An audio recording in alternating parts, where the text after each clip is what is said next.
दिवस आता मावळू लागला आहे. कच्छदेव येणारच नाहीत का? सूर्यास्त अगोदर मला या उपवनात भेटा म्हणून मी त्यांना निरोप पाठवला होता, पण अजूनही ते आले नाही. माझं बोलणं भाऱ्यावरच विरून गेलं.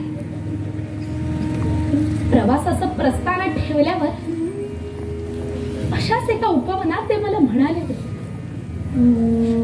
देवयानी, तू जर मला हाक मारलीस तर पृथ्वीच्या कुठल्याही कोपऱ्यातून मी तुझ्याकडे धावत येईन. सारं खोटं. तिथे हाकेच्या अंतरावर असतानाही ते देवयानीला कधीच भेटले नाही. भेटले फक्त प्रतिष्ठाच्या सम्राज्ञीला, ययाती महाराजांच्या पत्नीला. का असं? माझी त्यांना भीती वाटते की काय? साधुत्वाच्या कितीही कपण्या चढवल्या तरी माणसाचं मन काही पृथ्वीच्या पलीकडे जात नाही. राणीच्या ऐश्वर्यशाली जीवनात मी रमलेली आहे हे पाहून त्यांच्या मनाला कदाचित कच्छदेव यावं, यावं कच्छदेव यावं. सूर्यास्ताच्या प्रखर उजेडात माझ्या समोर उभं राहण्याचा संकोच का वाटला आपल्याला? कुठल्याही संकोचाला माझ्या आयुष्यात आणि अंतःकरणात जागा उरलेली नाही. क्षमा कर देवयानी, त्या संन्याशाच्या सांत्वनात गुंतल्यामुळे मला इकडे यायला उशीर झाला.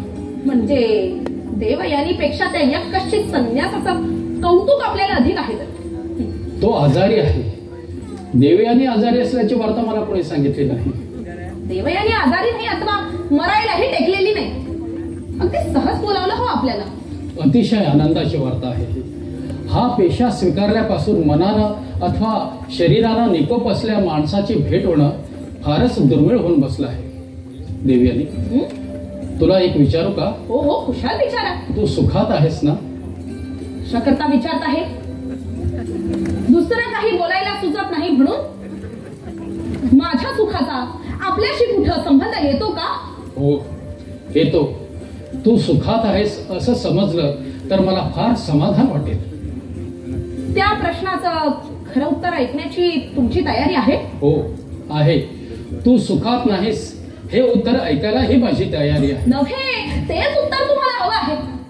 तुमच्यासारख्या सत्पुरुषाला वाटतं की ज्या स्त्रीला आपल्या करग्रहणाचं भाग्य लाभलेलं नाही ते कुठेतरी तोड खुपसून काळोखात रडत अर्थात तडफडत बसलेली असेल. समोरच्या माणसांची मन पायात चिडल्याशिवाय तुम्हाला आपल्या मोठेपणाचे महाल बांधता येत नाही. सारीच माणसं चिडून घ्यायला तयार नसतात. विश्व कल्याणाचा कंकण हातात बांधणाऱ्या आर्य श्रेष्ठा, ऐका माझं उत्तर. मी सुखात आहे. विश्वातील सारी सामर्थ्य माझ्या मस्तकावर चौऱ्यावारीत माझ्या सभोवार उभी आहे. तू सुखात आहेस? हो. तू सुखात आहेस? हो हो, मी सुखातच आहे. तर मग अशी रागावतेस कशासाठी?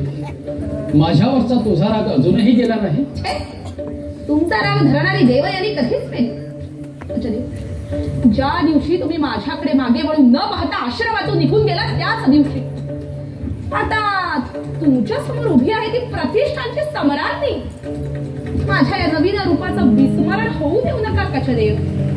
विस्मरण तुलाच होत आहे असं मला वाटतं. एरवी तू अशी संतापली नसतेस. बृहस्पतीचे पुत्र आहात आणि स्त्री स्वभावाची धुळाक्षर हे आपल्याला अजून उमजले नाही. पूर्वीचं प्रेम आठवल्यामुळे मी रागावते असं तुम्हाला वाटतं आहे ना? पण मला राग येतो तो तुमच्या ढोंगीपणाचा. ढोंगी, निव्वळ ढोंगी. कसलं ढोंग केलं मी? देवयानीचं दुःख पाहिलं तुम्ही मोठ्या हौशेनीच्याकडे आलं आणि चौकशी मात्र करता संभावितपणे तिच्या सुखाची. माझ्या सुखाची आपल्याला एवढी तरी काळजी होती ना? मग इथे आल्यावर एका शब्दानेही माझी विचारपूस केली नाही ती. आज दुपारी यज्ञ मंडपात बोललं तेही फक्त शर्मिष्ठे संमती. मी निर्लज्ज होऊन आपल्याला इथं बोलावलं तेव्हा माझ्या सुखाची आपल्याला आठवण झाली म्हणूनच पडते. सारा ढोंगीपणा. तुझ्या राजधानीतल्या लोकांनी आणि यज्ञाला आलेल्या यात्रिकांनी माझी वाट अडवली नसती तर यापूर्वी आपणहून मी तुझ्या भेटीला आलो असतो. मी म्हणते ते हेच. भगवी वस्त्र परिधान करून आपण जगात परमेश्वराचं काम करीत आहोत असा आविर्भाव तुम्ही दाखवतो. पण खरं तर तुमच्या सारख्याला हवा असतो तो स्वतःचा जय जयकार.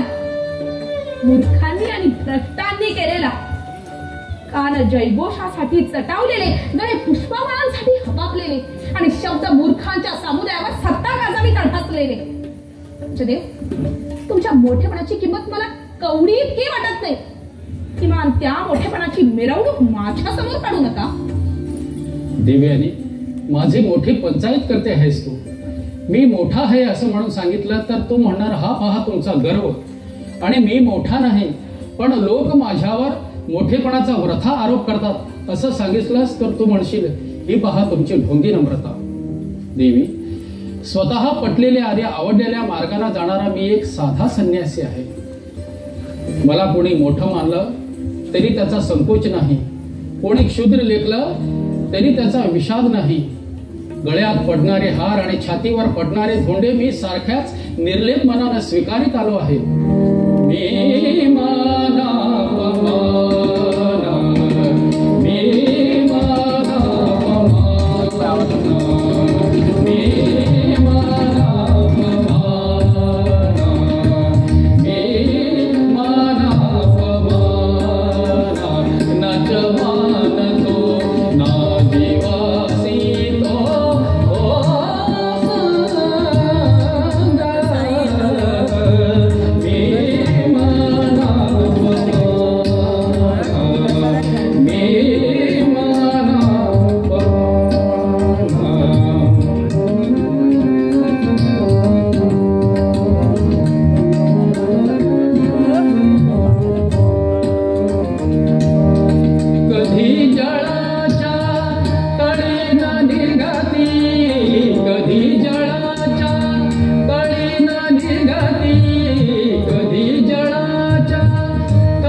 भगिनी देवी यांनी, साधू संतांना लाभणारी ही स्थितप्रज्ञता नाही, एका नाजेष्ट छंदीबंदी माणसाचा हा निस्संगपणा आहे.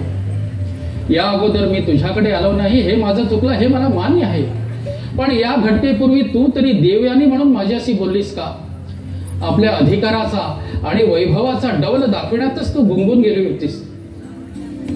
त्याचा माझ्या मनावर परिणाम होत नाही म्हणून तू अस्वस्थ झाली आहेस ही स्पष्टपणानंच विचारतो.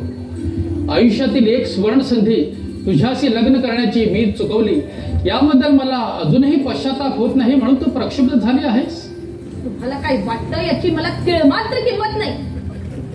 ते घडलं नाही त्याबद्दल मला दुःखही वाटत नाही.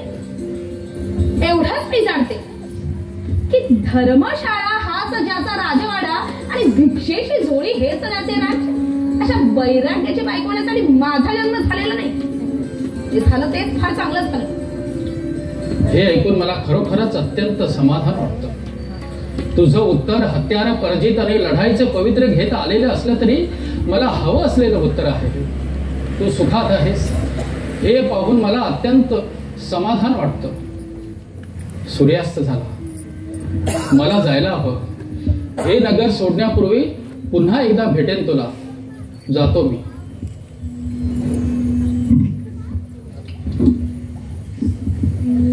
पण एकच सांगावंसं वाटतं, प्रेम वरदान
घरी संसार नाही गरार वैर अभिमान प्रेम वरदान स्मर सदा प्रेम वरदान स्मर सदा असे बाबा इति वरदान प्रेम वरदान स्मर सदा प्रेम वरदान स्मर सदा प्रेम वरदान स्मर सदा प्रेम वरदान प्रेम वरदान प्रेम वरदान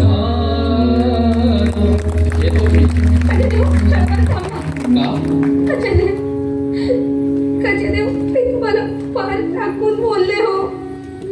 का बोलले कुणास ठाऊक. शांत हो देवी आणि पण मला क्षमा शांत करा हो खजेदेव. शांत हो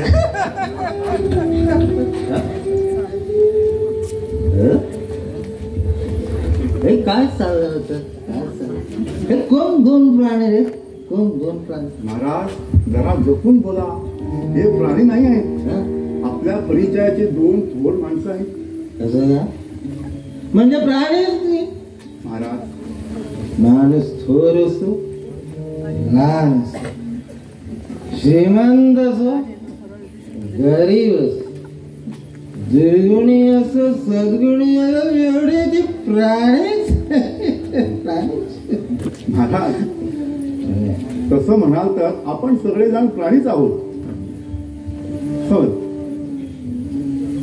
तो प्राणी मात्रामध्ये पण आपण भेद ओळखायला हवे. मद्याच्या नशेतही काय? महाराज मद्य प्यायले आहेत? मद्य न घेताही महाराज असं बोलू शकतात असं वाटलं की का आपल्याला? महाराज, यज्ञाला आलेला शेवटचा पाहुणा जाईपर्यंत आपण मद्याला स्पर्शही करणार नाही असं वचन मला आपण दिलं होतं. ते वचन आपण मोडलं आहे. कुणाला कुणाला वचन दिलं होतं मी? कुणाला? मला प्रतिष्ठाच्या सम्राज्ञीला, शुक्राचार्यांच्या कन्येला, देवयानीला. प्रतिष्ठानची सम्राज्ञी, शुक्राचार्याची कन्या. गंमतच आहे. हे बघ, मी प्रतिष्ठानचा सम्राट आणि प्रतिष्ठानची सम्राज्ञी माझी पत्नी नाही. नाही नाही नाही नाही. माणसाच्या व्यवहारातच काहीतरी गोंधळ उडालेला आहे. नाही महाराज, गोंधळ आपल्या डोक्यातच उडाला आहे. कसं आहे ना, माणसाचा हा गोंधळ आहे ना, जग हे डोक्यातला गोंधळ जगात दिसावा यात ते आपलं आश्चर्य नाहीये. जरा जागे व्हा महाराज. या आपल्या पट्टराणी भगवती देवयानी आहे. हे देवयाने? होय महाराज. देव मग सोच कुठे आहे रे? सोच. माणसांना चोच नसते महाराज. अरे ही देवयानी ना, देवयानी ना, एका उंच झाडावर बसली, ज्याला फळं नाही, फुलं नाहीत, फांद्या, हाडासारख्या बेसूर फांद्या. आपली बागदार चोच पंखावर घाशीत सतत माझ्या लाल डोळ्याने माझ्याकडे बघत होती. महाराज महाराज आपण इथून चलावा हेच बरं.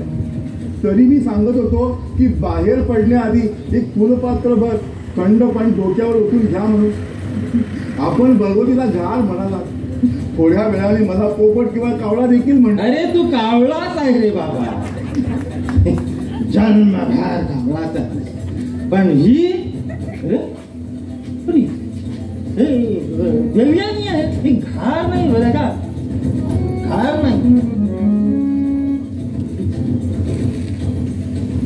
ही देवयानी आहे. होय पण हा हा गोसावी कोण रे मध्येच उभा? महाराज हा गोसावी नव्हे, हा? त्रिभुवनाला वंदे असलेले आपले मित्र कचदेव आहे. कचदेव? हो का? आणि ती माझी पत्नी देवयानी. आणि हा माझा मित्र कचेदे. होय. मग आता मला सांग, माझ्या पत्नीनं माझ्या पाहुण्याचा हात हातात का धरला होता आणि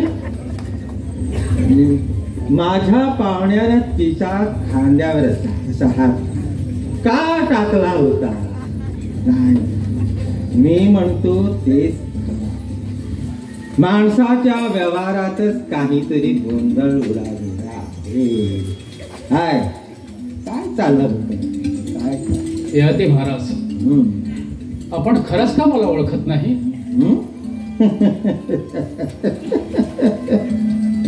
आपल्याला कोण ओळखत नाही कचेदेव.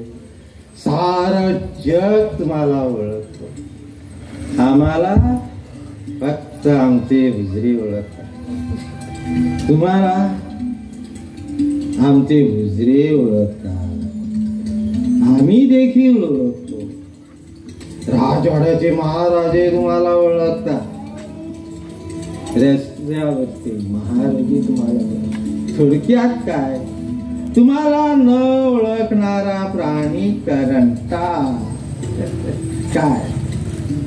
काय चाललं होतं? काय गडबड चालली होती? बडबड.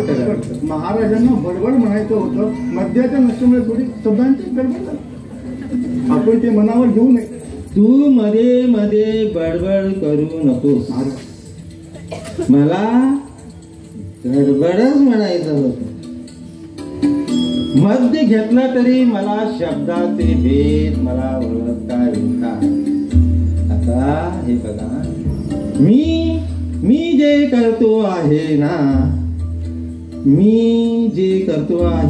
ती बडबड. बरोबर. या दोघांनी जी केली ती काय चाललं होतं आपलं? काय मद्यप्राशन करून स्वतःचा जनावर करून घेणाऱ्या माणसाला असले प्रश्न विचारायचा अधिकार नाही. ययाती महाराज, मद्य घेतल्यामुळे माणसाच्या जनावर होतं की न घेतल्यामुळे माणसाच्या जनावर होतं याचा अर्थ देण्याचा. देवयानी, तू माझी पत्नी आहेस. नाही, शुक्राचाराची प्रतिष्ठानची इत्यादी पण माझी पत्नी आहे नक्की. त्याचे देव, आपण माझे पाहुणे आहात. यज्ञासाठी आलेले ऋत्विज. आपण दोघांना मध्य घेतले आहे का महाराज? नाही, मी मानतो मध्य घेतलेलं नाही आहे दोघांना. पण आता मला सांग, मद्य न घेता माझ्या उपमानात माझ्या बायकोच्या पाठीवर हात हातात काय टाकला? काय चालू? खोटं आहे. जिरेने भ्रष्ट झालेल्या तुमच्या लंपट आणि मत्सरी मनाला भास होत आहे. विदूषका, राजमंदिराकडे घेऊन जा. थांबा. ययाती महाराज, मी सांगतो, तुम्ही म्हणता ते खरं आहे. कचदेव, धन्यवाद. खरंच धन्यवाद. मद्य न घेताही माणसं खरं बोलायला लागली. हे पाहून मला आनंद झालाय. आता मला सांगा, अधिकार नसताना प्रणयांच्या लीला करणारी तुम्ही दोघं जनावर, ही तुमच्या या लीला शांत चित्ताने पाहून तुमच्या छातीत कटाक फसवण्यापासून पराभूत झालेलं मी जनावर. पुन्हा एकदा सांगते, तुम्ही म्हणता ते साफ खोटं आहे. हो का? आमच्या स्पर्शात कधीच नव्हतं. शरीर भोगाने मदिरेने कुजलेल्या तुमच्या मनात आहे ते. असं हो का? मग हा गोसावी तुझ्या पाठीवर हात ठेवून काय आध्यात्मिक खटपट करीत हो का? आणि तू त्याच्या हातात हात देऊन काय ऐहिकाच्या अंगातून बाहेर निघण्यासाठी? मी म्हणतो, तुमचं मन जर गंगेसारखी शुद्ध होती तर मी आल्याबरोबर डचकला का नाही? हातात अशी घट्ट देऊन ठामपणे उभे राहायला रे. लाज, शरम, भीती, पापाला का पुण्याला? सदाचाराला का दुराचाराला, विशुद्ध प्रेमाला का व्याभिचाराला? विदूषका, पोट आहेस ना तू? मग दे माझ्या प्रश्नाचं उत्तर दे. त्रिभुवनाला वंदे असलेले मुनीवर आपण असे सचिन तू उभे का? काही उत्तर सुचत नाही आहे म्हणून? तुमच्या सर्व प्रश्नांची उत्तरं महाराज ती तुम्हाला समजतील तेव्हा मी अवश्य देईन. लौकिक रीतीभातीच्या दाबामुळे पुण्य आणि सदाचार हेही कित्येकदा भांबावून जातात. पण महाराज मी सचिंत झालो आहे तो तुमचीही अवस्था पाहून. माझ्या अवस्थेला काय झाले? माझ्या अवस्थेला काय झाले? अरे पुन्हा ही भाई प्रतिहा, मला क्षमा करा आचार्य. साऱ्या अशोक वनात आपल्या शोध घेण्याचा आम्ही प्रयत्न करीत होतो. का? येथे महाराज पुन्हा उन्मत्त झाले आहेत. रक्षकांची बंदी तोडून त्यांनी पुन्हा सकाळसारखे प्रकार केले. आता त्यांना पकडण्यात आलं आहे. आता ते ओक्साबोक्ती रडत असून आपली भेट हवी असं म्हणत आहेत. आपण जर ताबडतोब आलात तर? मी येतो. तू जा आणि निरोप दे. विदूषका, विनोदाच्या सहाय्यानं तू आणि निसंगपणाच्या सहाय्यानं मी, मला वाटतं आपण दोघंच या प्रक्षुब्ध जगात थोडेसे शुद्धीवर आहोत. तू महाराजांच्या बरोबर राहा आणि त्यांना सांभाळून मंदिराकडे घेऊन जा. मला सांभाळण्याची जरूर नाही. कुणी सांभाळली मला काही झाले नाही. आणि मला सांभाळण्यापासून स्वतःला बायकोला सांभाळता आलं नाही. तो मला सांभाळायचा.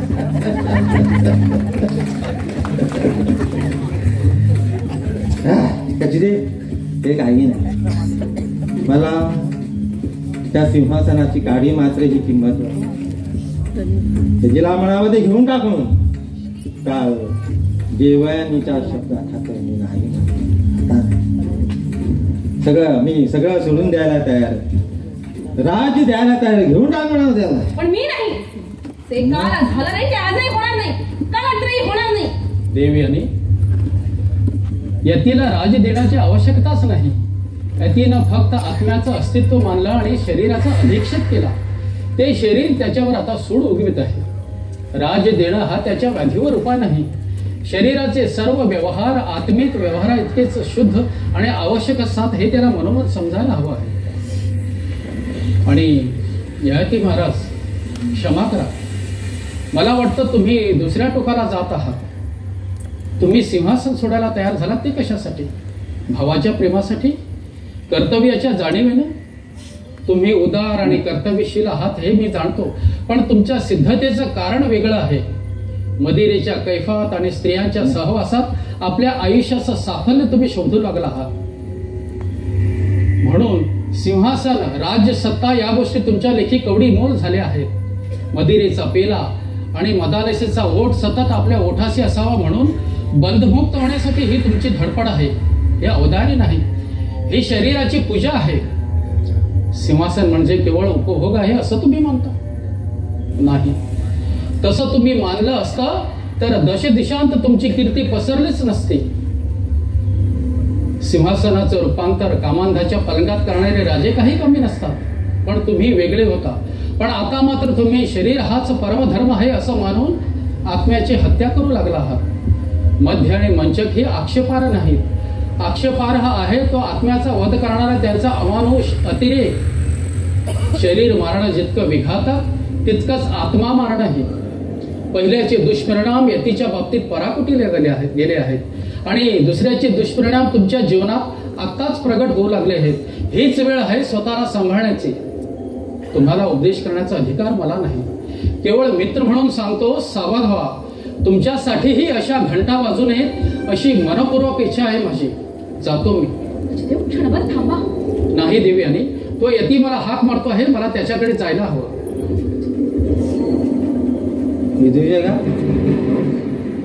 हा गोसावी काय बडबडला रे? गोसावी नव्हे महाराज, सचदेव.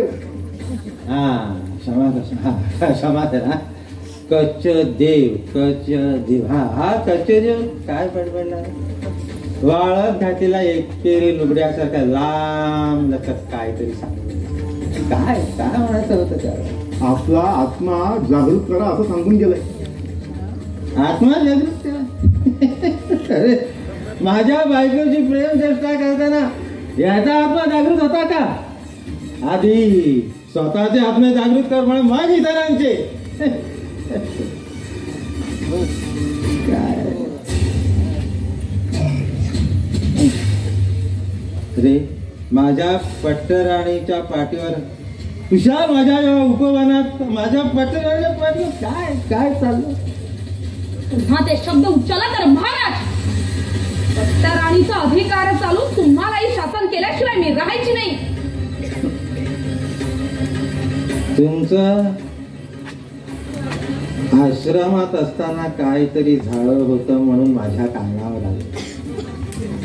पण हा गोसावी म्हणाला आपला आपला कच्चीदेव कच्चीदेव म्हणाला ही देवी आणि माझी बहीण आहे.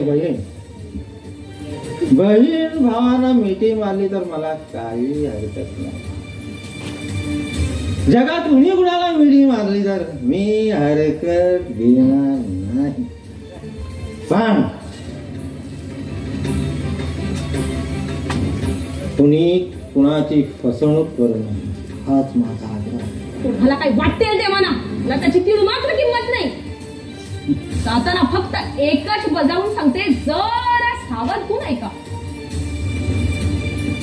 बाबांनी आपल्या तपोधनाचा अंश मला कन्याधन म्हणून दिला. आयुष्यात फक्त एक वेळ एक क्षण मी त्याचा उपयोग करू शकेन. मला हवा तो वर देऊ अथवा मला हवा तो शाप देऊ. ऐका महाराज मला हवा तो शाप देऊ. मला हवा तो शाप देऊ.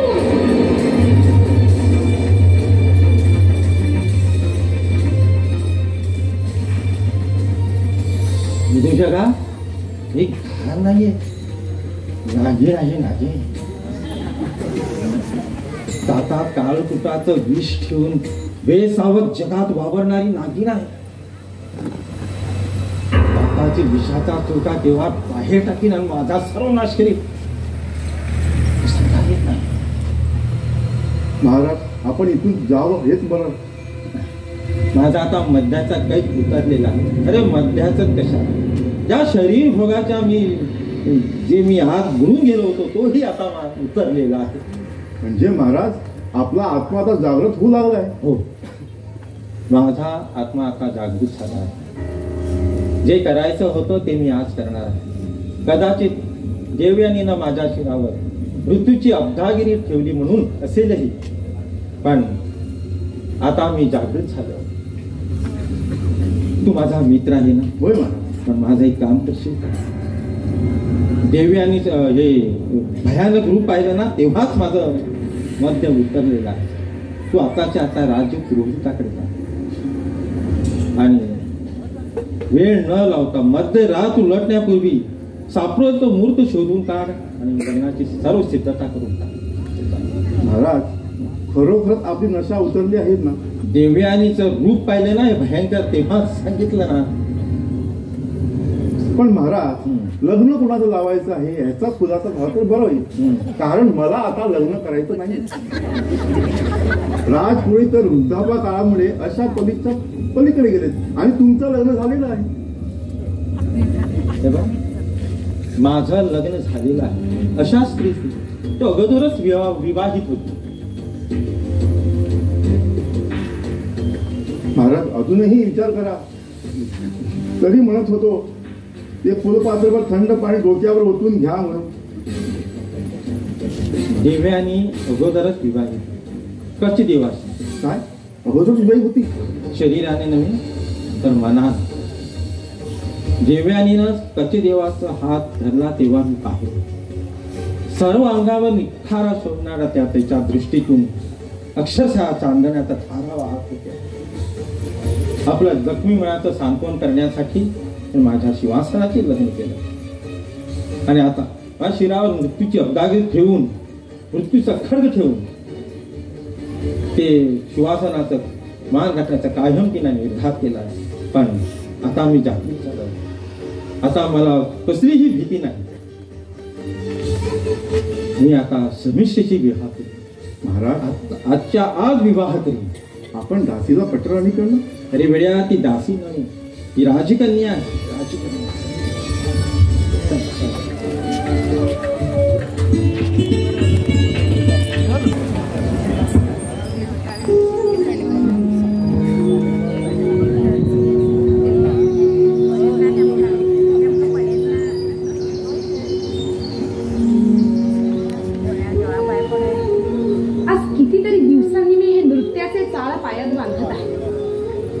बांधल्यावर प्रथम महेश्वराचं स्तवन करायचं असा माझा रिवाज आहे. माझ्या आज्ञेनुसार आपण दोघेही तिथे आला.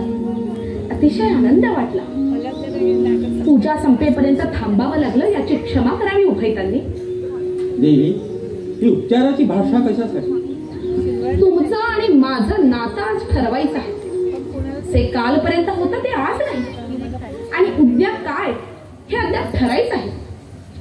आपण जवळ असूनही एकमेकांपासून दूर गेलो होतो, आणि आज तर आपल्यावर इतकं अंतर पडलं आहे की एकमेकांचे चेहरे आणि स्वरही आपल्याला अपरिचित वाटू लागले. म्हणून ती उपचाराची भाषा. मी म्हणते ते खरं आहे ना? आपण परस्परापासून किती दूर गेलो आहोत हे खरं आहे.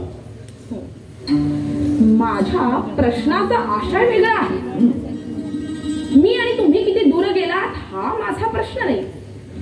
तुम्ही आणि शर्मिष्ठा किती जवळ आलात हा माझा प्रश्न आहे. आणि ह्या प्रश्नाचं असंदिग्ध उत्तर मिळावं अशी माझी इच्छा आहे.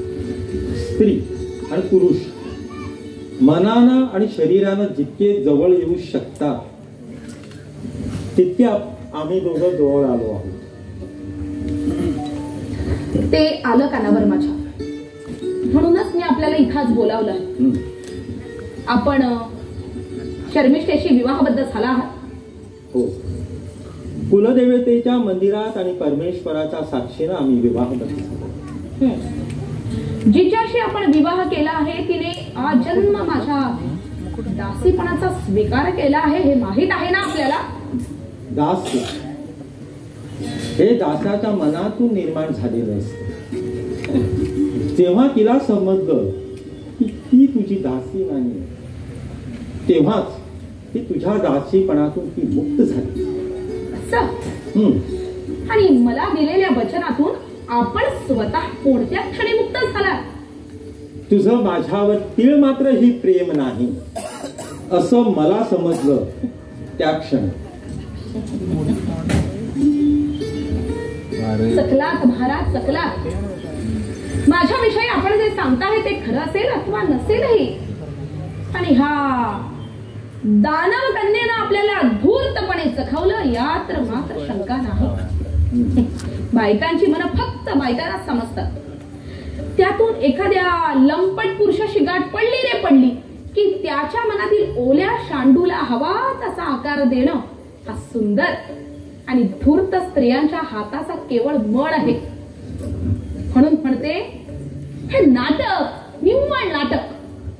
हे नाटक जर मनापासून आणि खऱ्यानं होत असेल ते मला स्वीकार करायला मुळीच संदेह वाटत.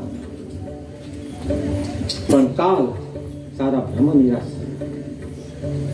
मला कळलं आहे फसवणूक मी केली नाही, फसवणूक तू केली आहे. नाटक मी केलं नाही, नाटक तू केलं आहेस. श्रेष्ठ नीतिमतेच कारस्थान तू केलं आहेस मला पादाक्रांत करण्याचं. आज आपल्यामधलं नातं तुटलं. जे तू केव्हाही मानलं नव्हतंस ते माझ्या बाजूने आज मी तुरून टाकलं. तू मला काल शापाची तुझी भीती दाखवलीस, पण आज तुझी शापाची, तुझ्या क्रोधाची अथवा शुक्राचार्याच्या तपाचीही मला तीळ मात्र ही भीती वाटत नाही.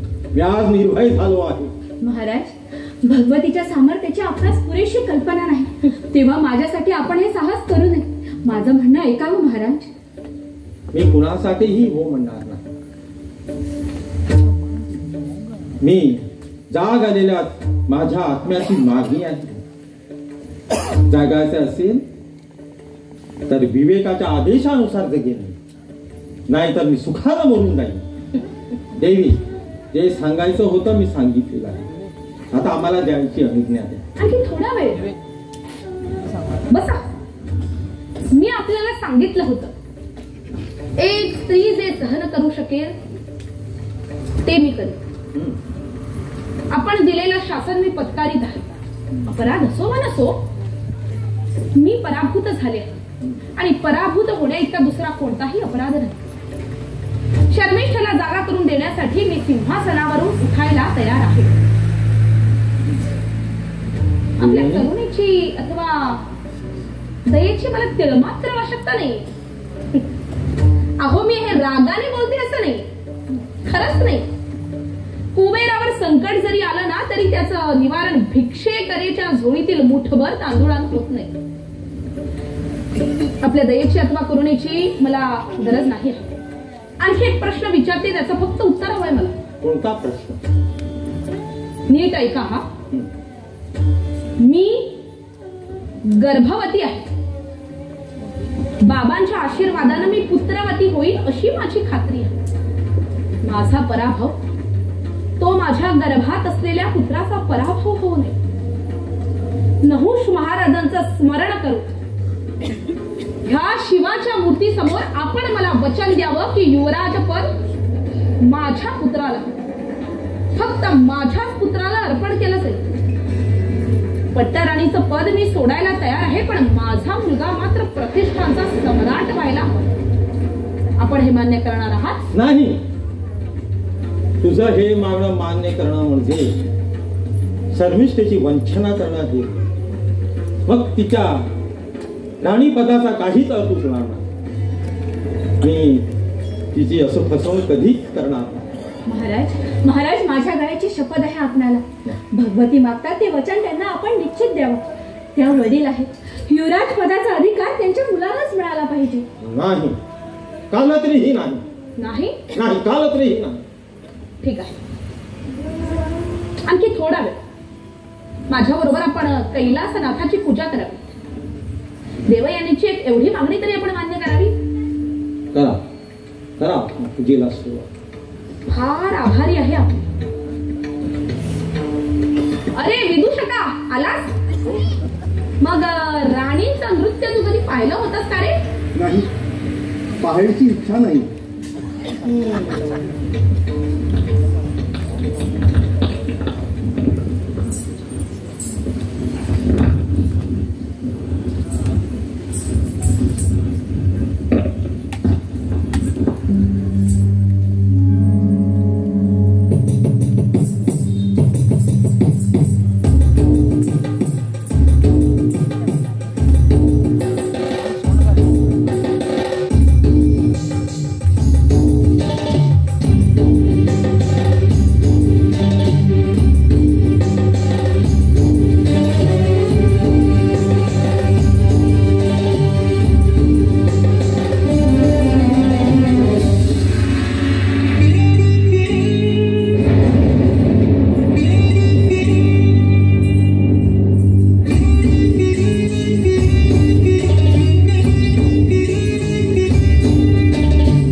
शाप देण्यासाठी केलेली मंत्राची उपासना आहे. महाराज तिला अडवा, तिची उपासना आपण पुरे होऊ देऊ नका.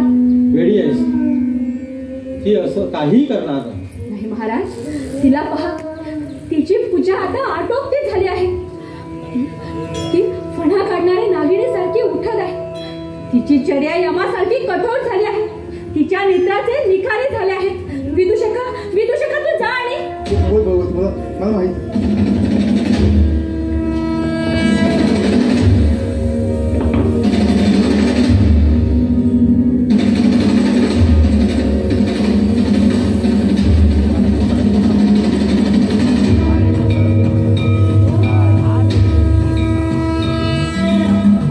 भगवान शंकराची यथासांग पूजा आणि मंत्रोपासना मी पूर्ण केली आहे.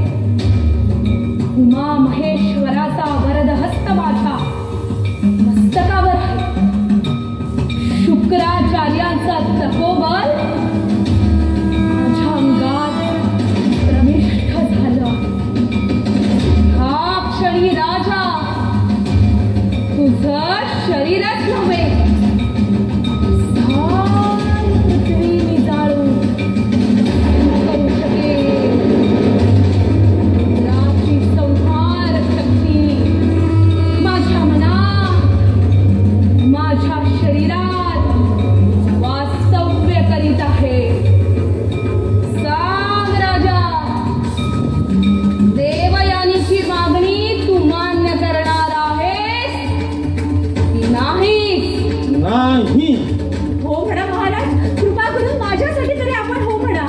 तुझ्यासाठी हो म्हणणार नाही, कुणासाठीही हो म्हणणार नाही. काल परत मी शरीराचा दास होतो, पण आज नाही. आज मृत्यूच्या भयाने सुद्धा मी हो म्हणणार नाही. राजा, अरे मरणानं दुःख संपत, ते वाढत नाही. मी तुझं दुःख मिटवणार नाही. मी तुझं दुःख शतपटीनं वाढवणार आहे. हा घटलेला साक्षात माझ्या हातात मृत्यूनं भर केला आहे. पण मी तुला मृत्यू देणार नाही. मी तुला देणार आहे वृद्धात्म. मरणापेक्षा धैर्य यातना देणार. किळसवण जिथे दिवाना सोबत अशा काळोखात अगदीपणे फिरणार. मृत्यूच्या वेशी समोर दार उघड म्हणून दार मोठी धम्मरणा फोडणार. शरीराच्या सर्व शक्तीचा चुराडा करणार. मसनवटीतील कावळे जवळलेलाही खजणार नाही. तो विद्रूप देह चेहरा असेल, 8 जागी वाकलेलं, सांध्यातून सडलेलं विद्रूप किळसवाणं असं वृद्धत्व. ययाती, मी तुला अखेरचा विचारते, देवयानीची मागणी तू मान्य करणार आहेस? नाही. हो म्हणा महाराज. नाही. ते एकदा सांगितलं तेच नाही. देवी मी तुझ्या पुढे पदार पसरते. महाराजांनी मागितलेलं न मागितलेलं सारं काही द्यायला मी तयार आहे. देवी मी प्रतिष्ठान सोडून निघून जाईन, पुन्हा इथे कधीच येणार नाही. काही शिक्षा द्यायची असेल ती मला दे. मला वृद्ध कर, कुरूप कर, काय वाटेल ते कर, पण महाराजांना शाप देऊ नकोस. दया कर देवी, दया कर. माझ्यात अवतरलेल्या रुद्र शक्तीला दया नसते. तिला फक्त माहित आहे संहार. जा, दूर हो शंकराने. क्षुद्र बलिदानाचं समाधान मला मिळवायचं असतं तर ती मी केव्हाच मिळवलं असतं. ययाती, मी तुला अखेरचा विचारते, देवयानीची मागणी तू मान्य करणार आहेस की नाही? ते एकदा सांगितलं तेच हजारदा. नाही, नाही, नाही, नाही, नाही. तथास्तु. हे भगवान शंकरा, मी तुझी यथासांग पूजा आणि मंत्रोपासना पूर्ण केली आहे. पिताजींनी दिलेल्या तपोबलाचं पूर्ण विसर्जन करून मी शाप देते की हा क्षणी हा ययाती राजा, प्रतिष्ठांचा हा सम्राट, वंशाचा हा पुत्र माझ्या मनात आहे त्याप्रमाणे अत्यंत अमंगल, विद्रूप, बलहीन, व्याधियुक्त असं वृद्धत्व धारण करो.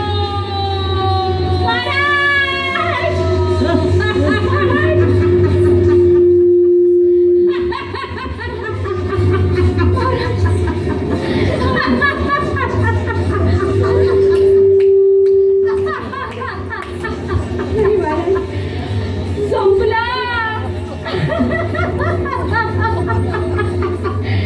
चौदा चौकडीचं राज्य भोगणाऱ्या ययातीचा अवतार संपला.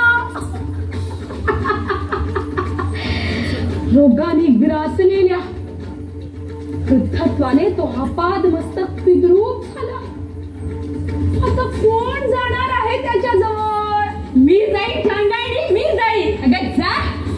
मी आपल्याला दृष्टीचं दान दिल्याबद्दल परमेश्वराचा महाराज चला कुठे महाराज, या दागिनीच्या महालातून आपण दूर जाऊया.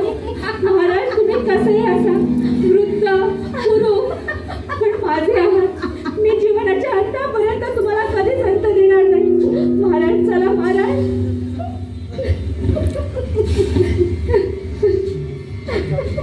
आता ही तुला काय झालं? हे बघा काय झालं. देवा, हा महाप्रतिष्ठांचा सम्राट की धाडाने आणि कावळ्याने कोरलेल्या प्रेतासारखा विद्रूप होत पडला आहे. हो, तुझ्या शापामुळे? होय, माझ्या शापामुळे, या शुक्रकन्याच्या शापामुळे. राजाधिराज, राजाधिराज, राजाधिराज? आता हा कुठला राजाधिराज? हा एक मुळा पागळा भिकारी, अंगावरचे कपडे फाटलेले, शरीर सडलेलं, डोळे पाहत नाहीत, कान ऐकत नाहीत, पोटात उपास मळीची आग पेटलेली. अशा अवस्थेमध्ये हा मुळा पागळा भिकारी आता जंगलातून आणि राळोमाळ भटकायला लागेल. एका बाजूला त्याची दीड दमडीची रखेली शर्मिष्ठा आणि दुसऱ्या बाजूला मी दीड दमडीची किंमत तुझा मी विदुषा. भगवती, धान्याचा पोता रिकामा झालं म्हणून दूर पळून जाणारा मी उंदीर नाहीये. मी माणूस आहे, माणूस. कोणत्याही परिस्थितीत महाराजांबरोबर सावलीसारखा उभा राहील. ज्या माणसानं आपल्या स्नेहदृष्टीनं या माणसाचा आयुष्य कृतार्थ केला, त्या माणसाच्या पायावर पडून, तो राजवाड्यात असो किंवा जंगलातल्या वाटेवर असो, त्यांच्या पायावर पडून मरण दाणीचं हे जे वाटेल काय असेल ते मी सहन करायला तयार आहे. देवयानी, तुला मी एक सांगू इच्छितो. काय? देवयानी? होय, देवयानी. तू माझा शिरक्षित केला तरी मला त्याची मुळीच परवा नाही. तुला सन्मानानं संबोधून माझी जीभ मी मिठावून घेणार नाही. लक्षात ठेव, महाराजांना अखंड यातना देण्याची तुझी अजूनही इच्छा मी कधीच पूर्ण होऊ देणार नाही. कोणत्याही दुःखाचा निसार करणारा ही प्रभावली माझ्याजवळही आहे. तुझ्या अथवा तुझ्या बापाच्या तपोबलापेक्षाही अधिक बलवान, आणि ते म्हणजे हास्य आणि विनोद. या हास्य विनोदाने मी महाराजांना या यातनेतून बाहेर काढल्याशिवाय राहणार नाही. ययाती महाराज, महाराज. थांब विदूषका. देवयानी, तू जे केलंस त्याबद्दल तुला पश्चाताप होत नाही? पश्चाताप? लौकिक संसाराच्या राहुटीबाहेर आपला बिछाना घालणारे आपण निसंग आहात ना? अहो, मी पण आता तशीच झाली आहे. तुमच्यापेक्षा अधिक निसंग. दया, माया, करुणा, पश्चाताप साऱ्या गोष्टी आता भूतकाळात जमा झालेल्या आहेत. मला फक्त मिळवायचं आहे आणि ते मी मिळवलं आहे. ते समाधान मी तुला मिळू देणार नाही. काय तुम्ही? हो. निसंगाचा बिछाना संसाराच्या राहुटी बाहेर असेल, पण तो माणुसकीच्या मर्यादेबाहेर कधीही नसतो. देव्यानी, तुझ्या पित्याकडून मी संजीवनी विद्या मिळवली. ती संरक्षणाचं साधन म्हणून मी ती मिळवली, पण ती संहाराचं साधन आहे हे माझ्या ध्यानात आल्यानंतर आजपर्यंत मी तिचा कधीही उपयोग केला नाही. तो आज करणार आहे. तुझ्या शापातून ययातीला मुक्त करण्यासाठी. काय? मृत्यूवर मात करणारा तो महामंत्र वार्धक्याचंही विसर्जन करू शकतो. नाही नाही नाही कसले, तुम्ही माझी अशी विटंबना करू शकत नाही. ते ययातीसाठी, अहो त्या ययातीसाठी तुम्ही माझी अशी घोर विटंबना करणार आहात का? ययातीसाठी नव्हे, तुझ्यासाठी. माझ्यासाठी? होय, तुझ्यासाठी. अजूनही तुझ्यावर माझं प्रेम आहे म्हणून तुझ्यासाठी. देव्यानी, तू शाप ययातीला दिला नाहीस, तर स्वतःला दिला आहेस. ययातीच्या यौवनाची तू हत्या केली नाहीस. हत्या केली आहेस ती स्वतःमधल्या माणसाची. विद्रूप तू झाली आहेस. या क्षणाला तू इतकी कुरूप, इतकी भेसूर, इतकी अमंगळ दिसते आहेस की नरकाचे रखवालदार देखील भयभीत होऊन तुझ्यापासून दूर पळून जातील. म्हणून तुझा अपमान करण्यासाठी नव्हे, तुझं रक्षण करण्यासाठी मी संजीवनी मंत्राचा उपयोग करणार आहे. माझ्या संरक्षणाची जबाबदारी तुमच्यावर नाही, इतर कोणावरही नाही. ती माझी तुम्ही अशी अवहेलना करणार आहात तर प्रतिहार. कोणीही माझ्या अंगाला हात लावू शकणार नाही आणि कोणताही प्रतिहार अथवा सेवक तुझ्यासारख्या उन्मत्त स्त्रीची आज्ञा पाळणार नाही. कचदेव, तू म्हणालीस ययाती एकटा आहे, पण तो एकटा नाही हे तू आता बघितलंस. दुःख एकाकी नसतं देव्यानी, एकाकी असतो तो अहंकार. माणुसकीचा साक्षात्कार झालेली शर्मिष्ठा विदूषकासारखी माणसं दुःखाच्या भोवती कडक करून उभी राहतात आणि तुझ्यासारखी माणसं मात्र अहंकाराच्या आणि क्रोधाच्या काळ्या शार पहाडावर पंख जळालेल्या गरुडासारखी तडपडत असतात, अगदी एकटी. सांग, आपण एकटे निराधार आहोत असं तुला वाटत नाही?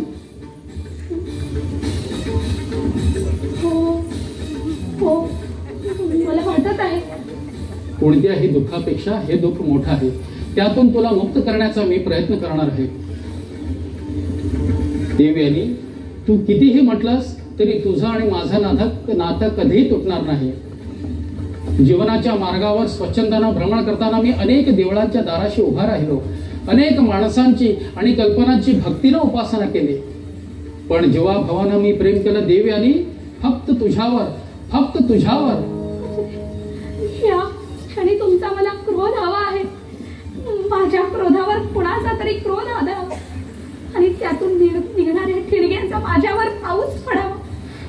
मला शिव्या द्या, शाप द्या, कोणताही लोखंडाचा प्रहार मी छातीवर घ्यायला तयार. मला हवा आहे तो, पण हे असं बोलून माझा चेता बेंदा करू नका कचदेव. हाच तुझ्या मुक्ततेचा क्षण आहे. अहंकाराच्या विषारी विळख्यातून तुझा अंतःकरण आता बाहेर पडत आहे. डोळ्यातलं ते पाणी अडवू नकोस, लपू नकोस. देवाच्या दयेचे थेंब आहेत ते.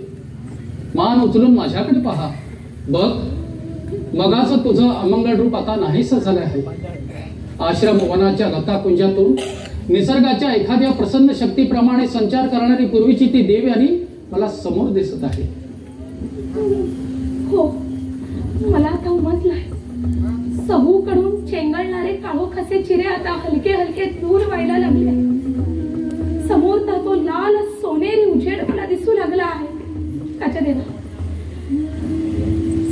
कृपा करून खरं सांगा. माझं सांत्वन करण्यासाठी नव्हे तर मनापासून माझ्याविषयी तुम्हाला अजूनही आपुलकी वाटते हो? देवी, माझ्याशी पत्नीचं नातं जोडावं अशी तुझी इच्छा होती, पण ती मला सफल करता आली नाही. कुठलंही बंधन नसलेलं मैत्रीचं प्रेम अनेक बंधनात ओवलेल्या वैवाहिक प्रेमापेक्षा श्रेष्ठ, फार अधिक श्रेष्ठ आहे असं मी मानतो. ते प्रेम मी फक्त तुला आणि तुलाच दिलं आहे. तू काहीही म्हटलंस तरी कचदेव आणि हा समाज काळालाही तोडता येणार नाही.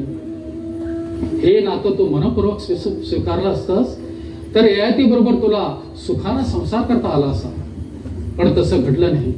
या अलौकिक प्रेमाची जात तू जाणली नाहीस. त्याचा निळा पिसारा कापून त्याला विवाहाच्या पिंजरात अडकवण्याचा तू प्रयत्न केलास. तो यशस्वी झाला नाही तेव्हा तुला वाटलं आपला अपमान झाला.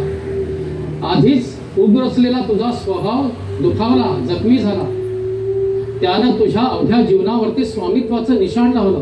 तुझा संसार उधळला. या तिला अधपाताच्या गर्देकडे लोटला आणि त्याचा अखेर बळी घेतला. ज्याला कोणतेही पाश नाही, ज्याला कोणत्याही अपेक्षा नाही, ज्याला वासनेचा स्पर्श होत नाही आणि परस्परांच्या जीवनकोशात आक्रमण करण्याची ज्याला तिळमात्र लालसा नाही, असं प्रेम आहे. त्याच प्रेमासाठी वडिलांच्या पायावर हात ठेवून केलेली प्रतिज्ञा मी आज मोडणार आहे. संजीवनी मंत्राचा पहिला आणि शेवटचा उपयोग करणार आहे. शर्मिष्ठे, विदूषका, मी मंत्रोच्चार करीत आहे. उठा आणि परमेश्वराची प्रार्थना करा की हा मंत्रयज्ञ सफल हो. आणि देवयानी, तू सुद्धा. हो, तूही. जोड, हात जोड. ययातीसाठी, माझ्या मंत्राच्या यशासाठी आणि स्वतःच्या हितासाठी परमेश्वराची प्रार्थना कर. सर्वेश्वरा, सर्वेश्वरा, सर्वेश्वरा, सर्वात्मका, सर्वेश्वरा, सर्वात्मका, सर्वेश्वरा, सर्वात्मका, सर्वेश्वरा, गंगाधरा, शिवसुंदरा,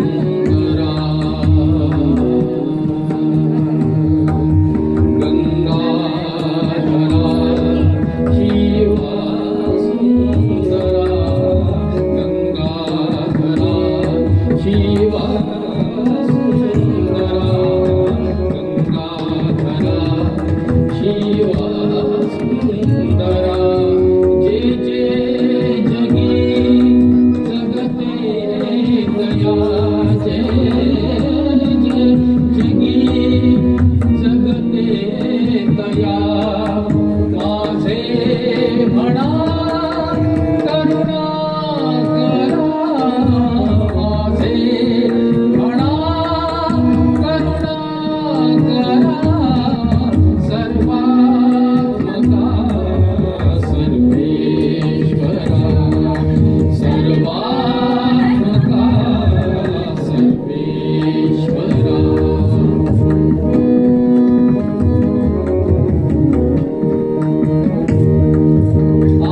आदित्यया तिमिरातमा,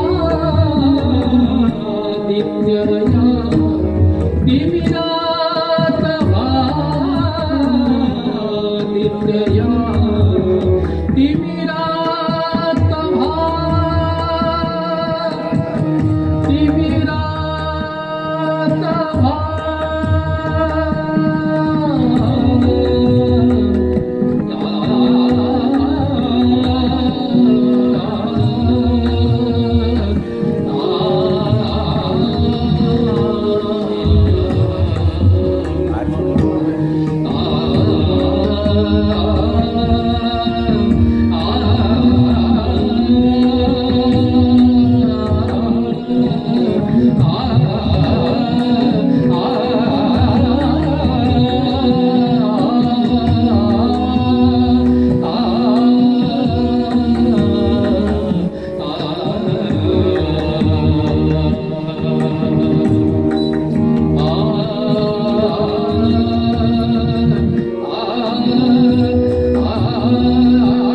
तिमिरातमा.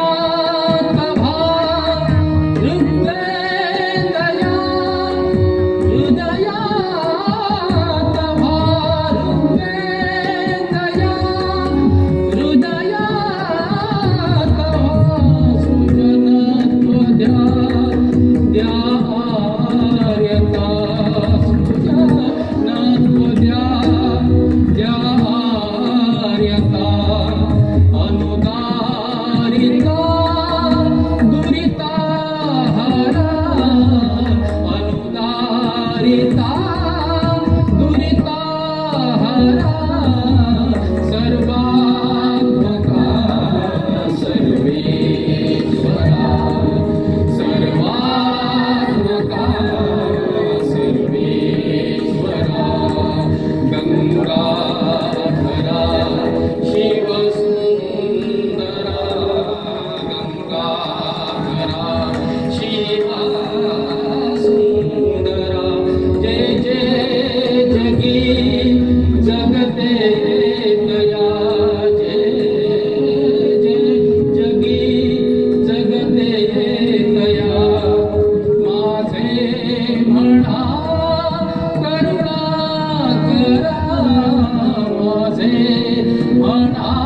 करा सर्वात्मका सर्वेश्वरा सर्वात्मका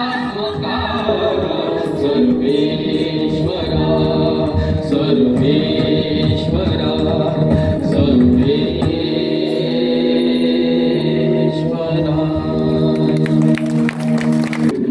तुझ्या शरीरातील वृद्धत्व आता नाहीसं झालं आहे. तू पूर्वीसारखा तरुण तेजस्वी रूपवान बलसंपन्न झाला आहेस. सर्व चराचर विश्वाला हृदयाशी धरणाऱ्या त्या सनातनाच्या कृपेनं देवयानीनं दिलेला शाप तुझ्या देहावरून मनावरून आणि जीवनावरून बाजूला होत आहे. हे दशदिशांत वास्तव्य करणारे हस्तपाला, हे पृथ्वीवरच्या मातीला पावन करणारे हे पार्थिव तत्वानं आकाशावर आधिपत्य गाजविणारे हे प्रकाश देवतानं हृदयस्थ उच्चारानं प्रकट झालेल्या माझ्या संजीवनी मंत्राला आपल्या विविध दयाशील शक्तींचा आशीर्वाद द्या आणि त्याचे आव्हान फलद्रूप करा. सेमं नो अध्वरं यश सेमं नो अध्वरं यश सेमं नो अध्वरं यश.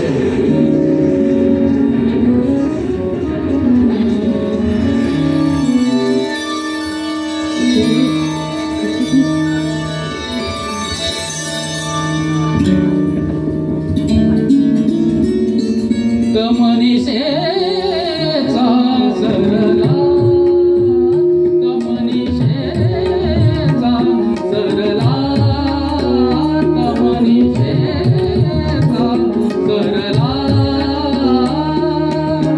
अरुण कमल राजीवर अरुण कमल राजीवर फुलने अरुण कमल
गगनी